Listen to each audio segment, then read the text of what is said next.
Bom dia e sejam bem-vindos a mais uma Escola Interativa. A transmissão e gravação desse texto ocorre nas interfaces da Diretoria de Políticas e Tecnologias Educacionais na manhã de 26 de agosto de 2015. Dando sequência às etapas do projeto Geração Atitude, teremos o tema Cidadania. O palestrante de hoje é o Procurador de Justiça do Ministério Público do Paraná, Bruno Sérgio Galati. Meu nome é Silvio Turra e, juntamente com meu amigo Marcos Zanon, faremos a mediação técnica desta Escola Interativa. E desejamos a todos um bom evento. Bom dia, sou membro do Ministério Público do Estado do Paraná e fui designado para conversar com todos nesta manhã sobre o projeto Geração Atitude. Nós pretendemos falar inicialmente do Guia do Cidadão, que foi concebido pelo Ministério Público do Estado do Paraná e produzido pela Assembleia Legislativa e está sendo encaminhado às nossas escolas para que possa servir como material didático. Dentro do guia, vocês vão encontrar uma parte referente à cidadania, que é o tema que nós vamos conversar a respeito. Não é nenhuma palestra, não é nenhuma aula, é apenas uma provocação. Dentro desse guia, nós temos algumas noções básicas de cidadania, e eu não pretendo discorrer sobre o que é cidadania, conceito de cidadania, né? O papel da cidadania na democracia, porque isso faz parte do currículo que cada professor, com muito maior competência e conteúdo, transmite aos alunos diariamente. O meu papel aqui, como membro do Ministério Público, é de demonstrar ou tentar fazer uma provocação, como eu disse inicialmente, em relação àquilo que nós estamos fazendo no momento atual da nossa democracia. Nós, do Ministério Público, trabalhamos com a sociedade em vários aspectos. E o aspecto que mais tem gerado discussão no âmbito da nossa instituição é as questões das políticas públicas. E por anos e anos que nós estamos lutando e combatendo questões relativas à corrupção, à criminalidade, à drogadição, cada vez mais nós percebemos que nós estamos falhando. Onde nós estamos errando? Se nós estamos cumprindo com as nossas obrigações legais, estamos cumprindo o que a Constituição determina, estamos cumprindo o que as leis prevêem e nós não obtemos o resultado adequado. Em algum momento desse processo, nós estamos falhando. Aonde está o problema? Está no controle, está na ponta das instituições, como o Ministério Público, o Poder Judiciário, da Polícia, dos órgãos de controle, ou nós temos um problema cultural. E todas as vezes que nós paramos para discutir essa questão, nós nos voltamos novamente para a educação. E educação quer dizer formação. E formação tem tudo a ver com cidadania. Então nós não podemos pensar em qualquer evolução de uma sociedade como a nossa sem discutirmos o que nós estamos fazendo em relação à cidadania. Nós tivemos uma grande evolução nos últimos anos das coisas econômicas. Estamos vivendo um péssimo momento econômico no momento. E toda vez que nós temos uma crise econômica, nós começamos a questionar se a democracia é o melhor regime. E quando isso sucede, nós já sabemos o que pode acontecer. Então, diante de um quadro como esse, a provocação que nós, do Ministério Público, fazemos em relação aos professores, ao currículo escolar, é o que pode ser feito para mudar essa realidade. Dentro desse guia da cidadania, nós apresentamos algumas questões práticas, né, que o professor pode discutir com os alunos a respeito da sua realidade local. Nós temos hoje uma influência de uma gama de informações que tem um conteúdo mundial. Nós sabemos o que aconteceu ontem no mercado chinês, nós sabemos o que está acontecendo na Inglaterra, nos Estados Unidos, e às vezes o aluno não sabe o que está acontecendo no seu bairro. Os meios de comunicação privilegiam informações que muitas vezes não interessam em nada para o público local, para a sociedade de um determinado município, que é rural, ou que vive em condições completamente diferentes daquela que são destacadas nos jornais nacionais. E isso é uma forma de alienação. É uma forma de alienação porque retira o estudante, o aluno, o professor, o pai, de uma realidade que está atingindo ele diariamente, mas ele não consegue ver. Então, voltando ao assunto, dentro do guia, nós fazemos algumas provocações sobre a realidade, né? Sobre a realidade do seu bairro, sobre a realidade dos serviços públicos, sobre a realidade das escolas. Mas não basta só isso, não basta. Nós já estamos cansados de fazer pesquisas de satisfação. O que você acha da segurança? Está horrível. O que você acha da saúde? Está péssima. O que você acha da estrutura de serviço público? É ruim. Mas se nós ficarmos sempre nesse processo quase que negativista, pessimista, nós não vamos evoluir. A proposta que nós estamos fazendo hoje é buscar a informação. E dentro desse guia, nós estamos dizendo também que é muito interessante que nós façamos a análise dos portais de transparência. Algum professor poderia perguntar, mas o que eu tenho a ver com portal de transparência? Contas públicas? Isso é uma questão do Tribunal de Contas, do Ministério Público, de alguma ONG envolvida diretamente com os recursos públicos? Eu estou preocupado em dar a minha aula. Eu simplesmente vou transmitir a matéria curricular e o aluno que tiver mais interesse, ele vai sair por aí e procurar essa informação. Errado. Errado por quê? Nós precisamos mudar o foco. Um aluno hoje com 16 anos já vota. Um aluno com 18 anos já adquire a maioridade civil. Daqui a pouco nós vamos ter, isso está em processo legislativo, a modificação da maioridade penal. Nós poderíamos até prender um menor de 18 anos. E ele não sabe o que acontece com as contas do seu município. Ele não sabe quais são as prioridades de uma prefeitura ou de uma Câmara Municipal. Ele não sabe por que o buraco da rua em frente à escola não é tapada ou não é consertada, porque os recursos estão sendo utilizados para pagamentos de diárias, para pagamentos de propaganda ou para pagamentos de serviços que não beneficiam toda a comunidade. E se ele não tem essa noção, ou ele não sabe como buscar essa informação, ele é um analfabeto. É aquilo que nós chamamos de analfabeto político. Se ele não sabe como buscar essa informação, e o seu pai também não sabe como buscar informação, então nós estamos trabalhando sem um objetivo muito claro, porque, mais uma vez, nós vamos repetir os erros dos nossos avós. E há 500 anos nós estamos tentando modificar essa realidade no Brasil. A informação é poder, e que tem a informação consegue mudar a realidade. Então, o Ministério Público está trabalhando hoje no sentido de cumprir a legislação federal, uma legislação muito forte, muito rigorosa, no tocante aos portais de transparência. Os professores poderiam perguntar mais uma vez, mas tudo bem, vamos fazer um esforço muito grande para ver o que a gente pode fazer. Há um ano atrás, o Brasil estava uma maravilha. Ninguém falava em crise. 10 meses depois, nós estamos vivendo uma crise terrível, com desemprego, com corte. Alguns estados não pagam nem os seus servidores. Aqui no estado do Paraná, os professores viveram uma realidade muito dolorida, e literalmente dolorida, vamos dizer assim. Não apenas no bolso, também no corpo. E os senhores professores poderiam perguntar, o que foi que aconteceu em 6 meses? Em 10 meses? Em um ano? Qual a realidade que provocou essa modificação das nossas finanças, da nossa economia? Esses dados, essas informações estavam lá, escondidos nos portais de transparência. Os dados estavam lá, mas ninguém soube ir lá buscar esses dados e mostrar que a realidade não era tão cor-de-rosa como os nossos administradores públicos apontavam. Então a falha é nossa. Todas as vezes que nós apontamos para um político e falamos que ele está errado, nós nos esquecemos que nós o elegemos.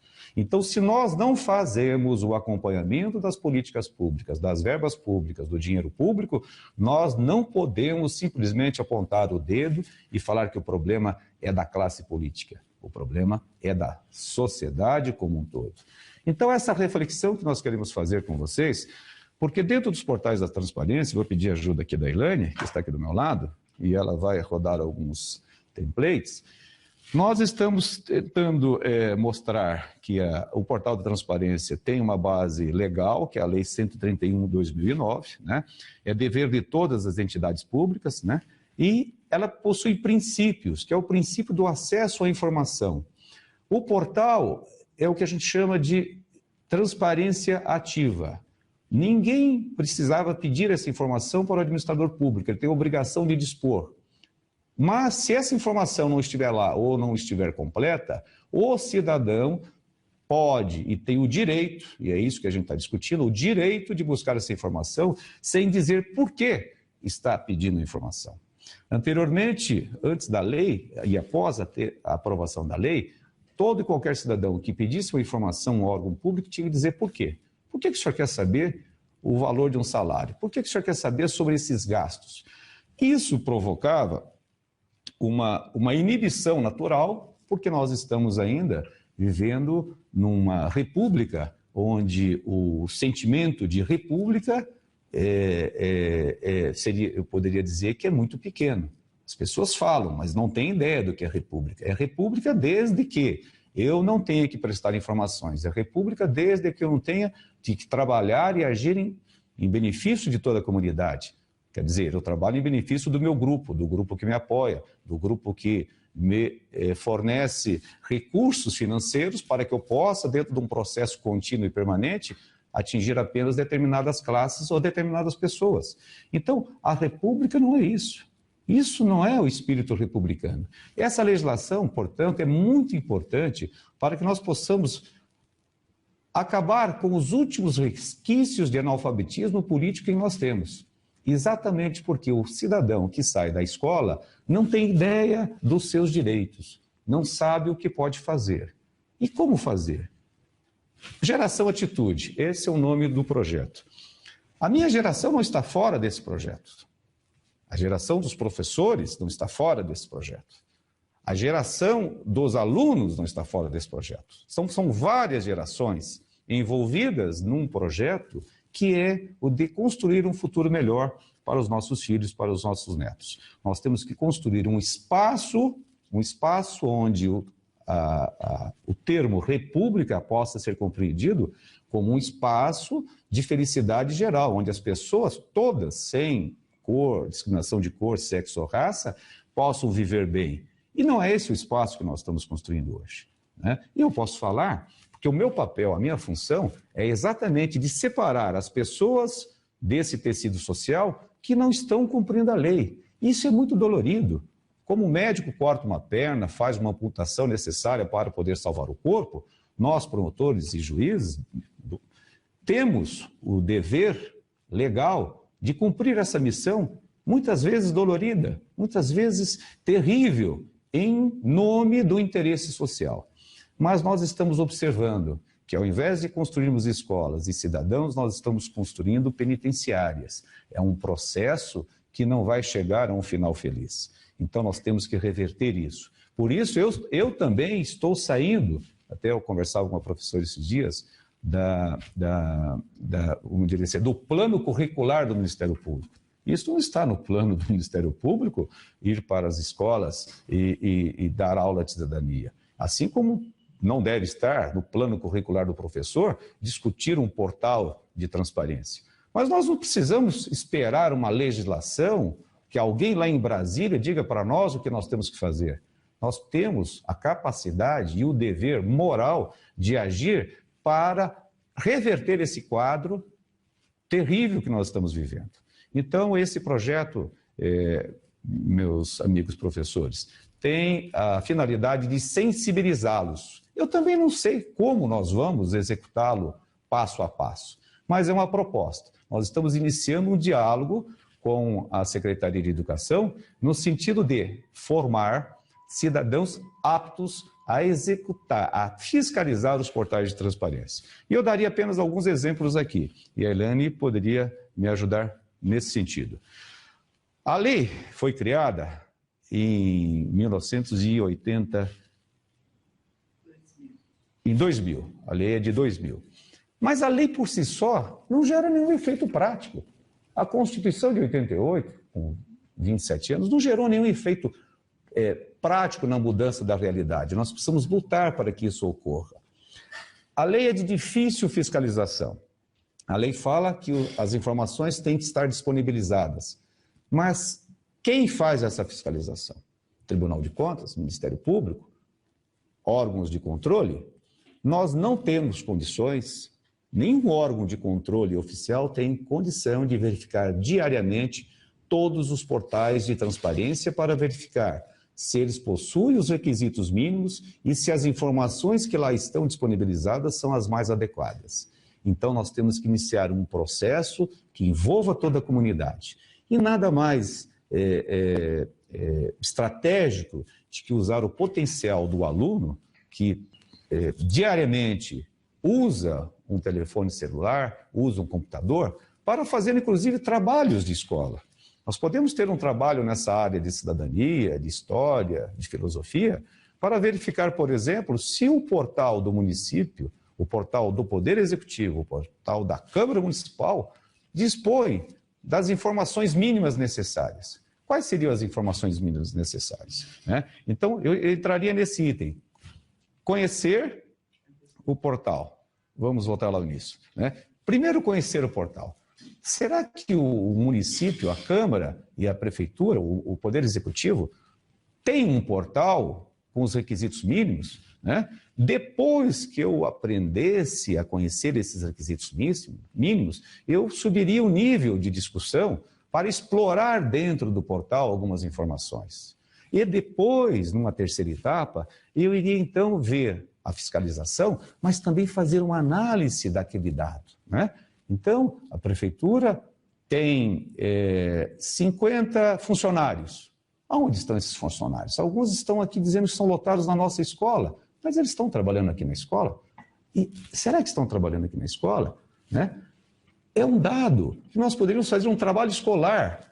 O que impede que um aluno faça um trabalho escolar e diga assim: professora, os requisitos que a senhora me pediu eu não consegui encontrar no portal de transparência, porque ele está fora do ar, ele não responde, a página não está disponível. Ora, e aí a professora diria: meu querido aluno, o que eu faço com isso? Ora, o seu direito não está sendo respeitado e você vai ficar aí sentado e achando que é assim mesmo? Não, não é assim mesmo. Vai exigir os seus direitos. Dentro do portal tem que ter uma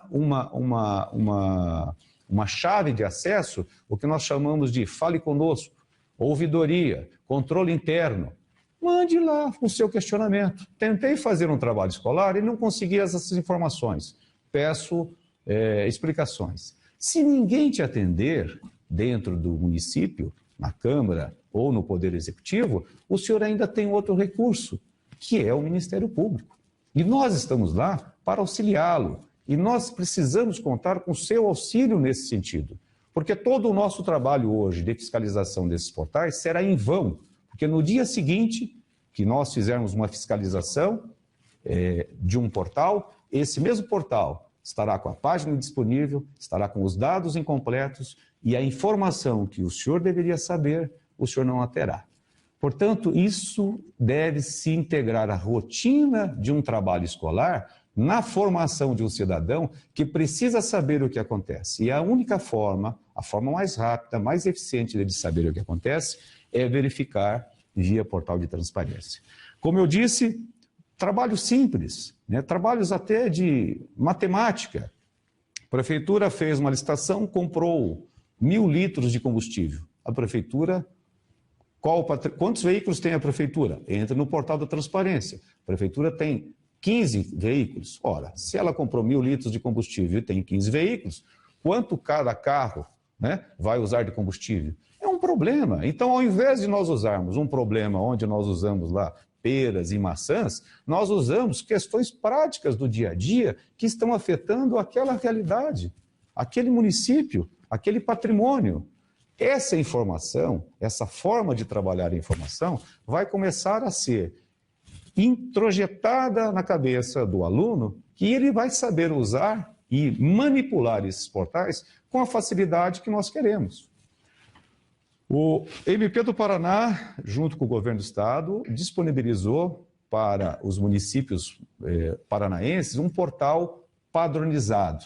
Nós temos nesse endereço www.portaldatransparenciamunicípios.pr.gov.br e um portal, vamos dizer assim, público hoje. O município que não quiser gastar ou investir na construção de um portal próprio, ele poderá aderir a esse portal e utilizar os dados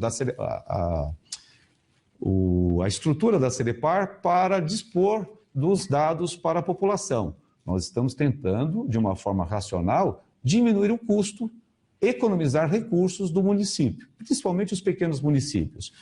Nesse portal nós temos um padrão. Vamos demonstrar como que ele funciona. Nós temos as informações básicas. Nós estamos aqui, por exemplo, na Câmara Municipal de Paranaguá. Se você é de Paranaguá e gostaria de saber quantos funcionários trabalham na Câmara, basta você entrar aqui. Entre lá em pessoal, né? Você não precisa saber o nome de alguém. Não sabe? Clique em pesquisar. A lista completa dos funcionários irá aparecer, porque a Câmara já se adaptou, já integrou. Se você quer saber quanto ganha esse funcionário que trabalha na Câmara, você vai clicar e vai aparecer. Isso é o direito à informação. Aonde ele está lotado? Lá em cima tem a indicação. Ele está lotado em tal setor, em tal área. Fazendo isso, todo cidadão poderá saber exatamente o custo da máquina pública, né? O custo de uma Câmara, o custo do Poder Executivo em sustentar os serviços públicos que são fundamentais. Mas nós não temos condições de fazer com que os municípios façam a adesão a esse portal público, que é gratuito e é padronizado. Os municípios têm a liberdade de possuírem portais próprios. Isso não quer dizer que o portal, né, próprio não tenha que observar os requisitos legais. E aí, caberá também ao professor ou ao aluno, diante desse quadro, fazer uma análise. Olha, se o portal público tem isso, esse outro portal também deve ter o mesmo parâmetro, né? A estrutura administrativa, os dados de licitação, os dados, as despesas, as receitas, né? Os convênios. Ontem mesmo eu estava fazendo uma verificação, eu não sei se, Elaine, se você está na posição, e eu quero usar aqui como exemplo, né? Um convênio firmado um repasse de recursos feito pelo município de Ponta Grossa. Está na página da Prefeitura de Ponta Grossa que 700 mil do Fundo da Criança e Adolescente foram repassados para diversas entidades locais. Ora, esses convênios têm que aparecer no portal da transparência, né? Nós precisamos saber o que essas entidades estão fazendo ou deixando de fazer, onde esses recursos estão sendo utilizados. E isso nem sempre aparece. Essa é uma informação relevante, não só pelo resultado que isso pode proporcionar,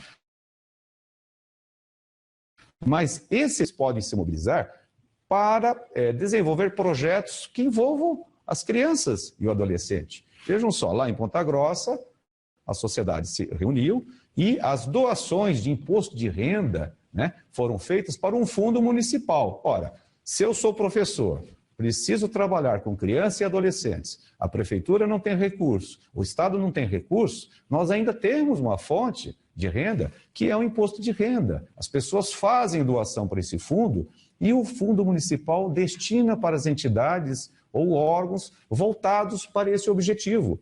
Esse é um exemplo claro de como nós podemos nos envolver, né, nos pequenos municípios para podermos mudar uma realidade que nós não temos controle. Mas se nós nos unirmos, se nós nos organizarmos, se nós começarmos a usar de algumas técnicas de planejamento, nós poderemos, sem dúvida alguma, chegar ao objetivo que tanto nós estamos almejando. Pessoal, pedimos desculpas, tivemos uns pequenos problemas técnicos, mas já retornamos. Vamos aproveitar e fazer uma pergunta para o Dr. Galati. O DENC, do Núcleo de Goiôerê, ele pergunta, no portal, como ter acesso aos valores pagos aos comissionados de uma prefeitura, ou do Estado, ou da federação? Bem, em relação ao portal do município, nós temos no portal modelo padrão que nós utilizamos, né? E vamos voltar a utilizar esse modelo, que é o da Câmara de Paranaguá. Você clicando em pessoal, né? Se você tem o nome da pessoa, você pode ir direto. Se você tem o CPF, uma RG, você também pode inserir. Mas se você não sabe, é só clicar em pesquisar. Elaine, por gentileza, pesquise e ali você vai ter todos os pagamentos. A forma da contratação, se ele é comissionado ou ele é efetivo, né? Você tem a lotação e você tem os dados, os valores referentes ao salário, aos vencimentos. Em relação ao Estado, né, o portal também aparece, mas nem sempre aparece dessa forma fácil. Você viu aqui que nós fizemos 2 cliques. Então, essa que é a dificuldade de desenvolver essa cultura, porque ali fala assim, tem que estar em algum lugar, de preferência num portal. Mas este lugar que é o problema, como fazer? Então, são vários cliques, vários acessos, várias terminologias que dificultam o acesso do cidadão comum.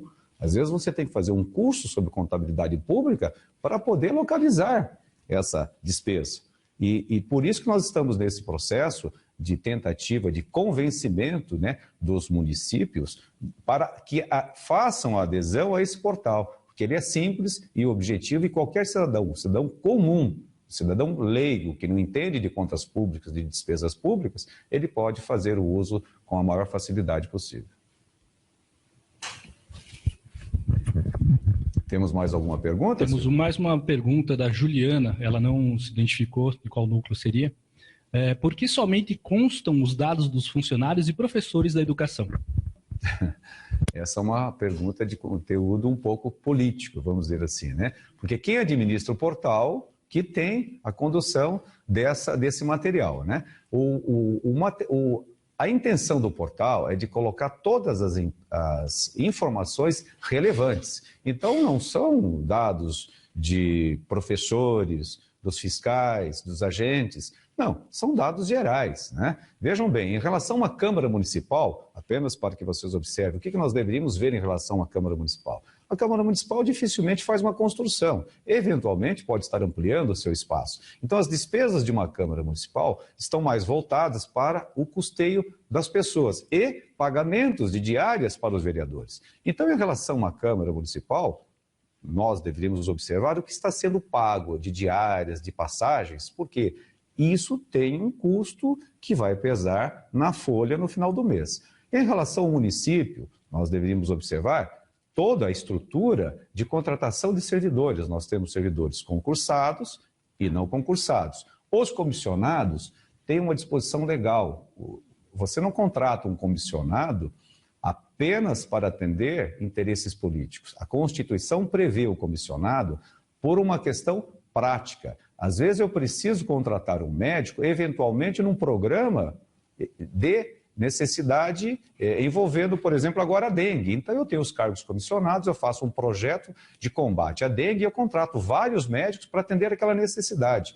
Nós conseguimos eliminar esse processo de saúde naquela região, pronto, extingue-se o projeto e essas pessoas são exoneradas. Mas há uma deturpação do processo de contratação dos comissionados. O comissionado é muito útil na vida pública desde que nós possamos fazer o uso adequado dele, né? Então, voltando a essa questão do pessoal, o portal exige sim a indicação tanto de servidores de carreira como comissionado. E o mais importante é que vocês observem lá, lotação, aonde ele está trabalhando, aonde que ele deveria estar prestando as horas, né, previstas no Estatuto Municipal. Cada município tem uma regulamentação própria do número de horas. Então, lá, aonde trabalha e quantas horas deveria prestar. Temos mais alguma dúvida? Ainda não? Ainda não. Muito bem. Então, fique à vontade, façam as indagações, porque fica mais interessante a nossa conversa nessa manhã. Então, esses exemplos que foram dados, gente, servem apenas como casos práticos que nós deveríamos observar, né? Se nós utilizássemos, então, como material didático, né, uma verificação eventual do portal, se ele está funcionando, já é uma grande coisa. Se ele tem essa informação nesse nível, né, a relação das pessoas que trabalham numa Câmara Municipal ou na Prefeitura, os seus salários, mais o que? Diárias, vantagens, né, pagamentos de vantagens para os famosos cursos. Que cursos são esses? Né? Então, mas se você quer aprofundar essa informação, você pode fazer isso porque você tem o direito de pedir essa informação. E é que nas cidades menores e até às vezes nas cidades grandes, as pessoas ficam com medo. Falam, não, eu vou pedir essa informação, eu já sei que o prefeito vai ficar sabendo, porque o secretário vai falar com outro, que o funcionário vai falar para outro, e eu vou ficar, então, mal com a administração municipal. Então, daqui uns dias eu preciso pedir aqui para cortar um mato num terreno vizinho, eles não vão me atender, porque vão dizer que eu estou tentando bisbilhotar, xeretar na administração pública. Então, essa nossa prática, esse ranço que nós temos, né, ditatorial ainda, né, de que as pessoas não podem discutir o espaço público, nós precisamos eliminar. Então, como trabalhar essa informação? Vamos trabalhar dentro de um grupo. Ninguém está querendo prejudicar A, B ou C, mas a administração pública tem que ser transparente. Então, vamos fazer de forma diferente, né? Vamos apresentar um tema comum para ser discutido, né? E dentro desse tema, nós vamos fazer uma análise no portal da forma mais objetiva possível, sem nenhuma direção, sem querer atingir A, B ou C. Nós vamos colocar um tema em discussão com os alunos, vamos puxar um assunto e os próprios alunos, por conta própria, vão fazer análise daquele problema, né? Nós não podemos politizar essa questão. É isso que é importante que vocês observem. Nós não podemos politizar. É uma aula de civismo, cidadania. E ali você está trabalhando com questões práticas. Se ao consultar o portal, ele não me dá acesso às informações, eu tenho um problema. Porque essa informação deveria estar lá. Então eu não estou questionando por questionar. Eu estou questionando que ele não está me dando o direito até de fazer um trabalho escolar. Vocês observaram como é diferente, né? Eu estou trabalhando com meus alunos. Os meus alunos têm o direito de buscar essa informação. Se os alunos não estão conseguindo acessar essas páginas, logo o site está com problema. E na maioria das vezes, nós temos feito isso quase que diariamente, nós estamos percebendo isso. Por quê? Porque a fiscalização é quase impossível. Quando eu entro com uma ação para processar um prefeito porque ele não está com o site adequado, normalmente a parte pede uma perícia. Isso custa para o Ministério Público uma perícia para verificar se esse site está ou não adequado em torno de R$20 mil. Então vocês imaginem se nós tivéssemos que pagar R$20 mil em 799 entes públicos do Estado do Paraná, porque nós temos câmaras e o Poder Executivo. O custo disso. E se eu fizesse essa perícia hoje, essa semana, esse retrato dessa semana, às vezes não é o mesmo a semana que vem. Eu teria que fazer uma outra perícia para pagar e demonstrar que aquele prefeito ou que aquele chefe do Poder Legislativo não está cumprindo com a sua obrigação. Então, nós não temos condições e nem recursos para dedicarmos a esse tipo de providência. O tempo de um promotor, de um juiz, de um serventuário da justiça é muito caro para ficar rotineiramente, diariamente, fazendo esse tipo de fiscalização. E essa fiscalização, gente, tem que ser feita, como eu já disse, pela sociedade. Por isso que no âmbito escolar, no âmbito da formação do cidadão e da cidadania, isso tem que ser divulgado, tem que ser repetido, tem que ser discutido, né, diariamente, porque quando vocês começarem a observar dentro dos portais as informações que lá estão, lá está a solução para os grandes problemas, né? Então, se nós não contagiarmos os professores, se nós não contagiarmos os nossos alunos, criando quase que uma epidemia, né? Uma epidemia no sentido de buscar a informação. Nós queremos contaminar o aluno para ele saber, o município está arrecadando mais, está arrecadando menos, está construindo mais, está melhorando. Nós não vamos mudar essa realidade. Então, essa epidemia hoje é que nós devemos propagar no âmbito escolar para que o jovem, a próxima geração, não passe pelos mesmos problemas que a nossa geração está passando, né? As pessoas que assistiram à evolução dos regimes democráticos, nós tivemos já no final dos anos 70, 80, a terceira onda, assim, conceituada de democracia. 10 anos depois, nós tivemos uma grande regressão. Pesquisas da Freedom House demonstram que houve nós estamos num momento muito ruim, né, com o enfraquecimento dos regimes democráticos. Isso é muito ruim, porque democracia não se dá bem com pobreza, com miséria, né? Veja a situação da África, veja a situação dos países árabes. Onde tem miséria, onde tem pobreza, não existe democracia.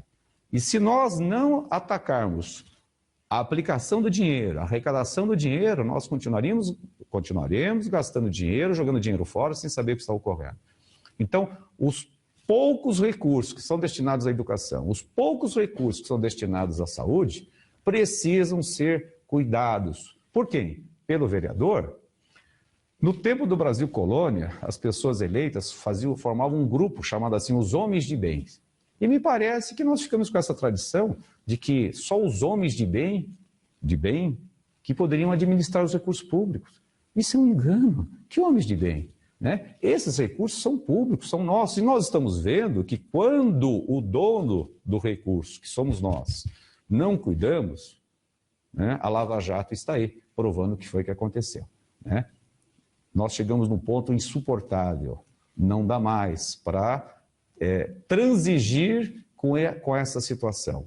Nós precisamos levar esse apoderamento da informação para os pequenos municípios, para o cidadão comum. Isso não pode mais ser fruto de exigir que o cidadão tenha uma formação específica na área do direito, na área da contabilidade pública, para saber de dados de um município. Não, isso é informação básica. Se não está no currículo escolar, nós vamos fazer aparecer de outra forma, né? De trabalhos que integrem, multidisciplinares, fazendo o quê? A formação do cidadão. Que esse é o papel da escola, né? Formar um cidadão dentro da sua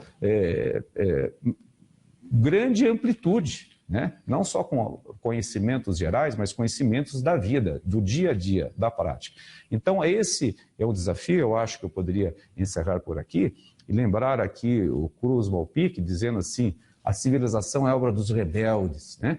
Todas as grandes transformações sociais e materiais de que a história nos dá conta, devemos à rebeldia de alguns loucos contra os homens de bom senso. E também do Edmundo Giliardi, que diz assim, bons professores são aqueles que conservam sua revolta de aluno. Tá? Grande abraço a todos. Não temos mais perguntas, então nós queremos agradecer a presença do Dr. Galati pelos seus esclarecimentos. Foi muito boa a palestra. Agradecemos a sua audiência e lembramos que se você tiver alguma dúvida, sugestão, pode enviar um e-mail para nós no escolainterativa@ced.pr.gov.br. A todos um ótimo dia e até a próxima.